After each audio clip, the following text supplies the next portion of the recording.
মিছা কথা ক'বলৈ বিদেশলৈ গৈছে মুখ্যমন্ত্ৰী ডক্টৰ হিমন্ত বিশ্ব শৰ্মা।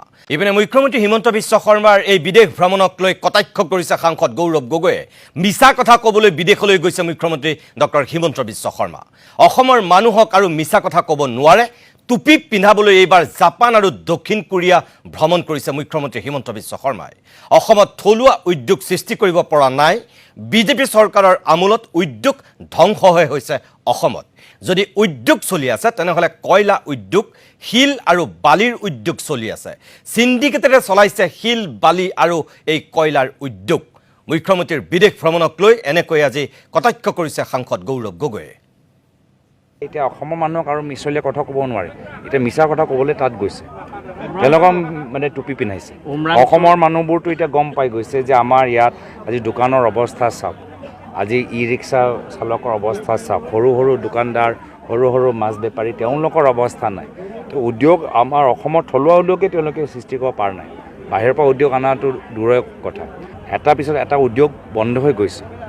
আজি বিভিন্ন আপোনালোকৰ কাগজ কল চাওক, আপোনালোকৰ আমাৰ থলুৱা যিখিনি আমাৰ government of India public sector ইউনিটবোৰ চাওক, চিমেণ্ট চাওক, থলুৱা উদ্যোগখিনিয়ে তেওঁলোকে চলাব পৰা নাই।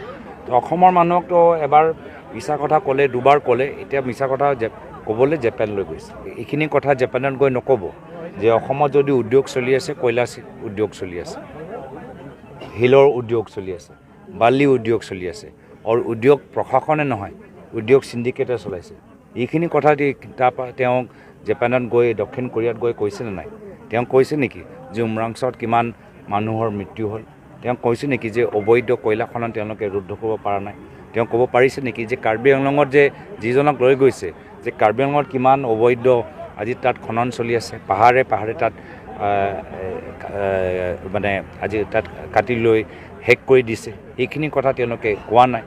তো বহুত আমাৰ বৰ্তমান ৰাইজে বুজি পাইছে যে এটা বিশেষ ৰাজনৈতিক পৰিয়ালৰ উন্নতি বাহিৰে অসমৰ জনসাধাৰণৰ উন্নতি হোৱা নাই।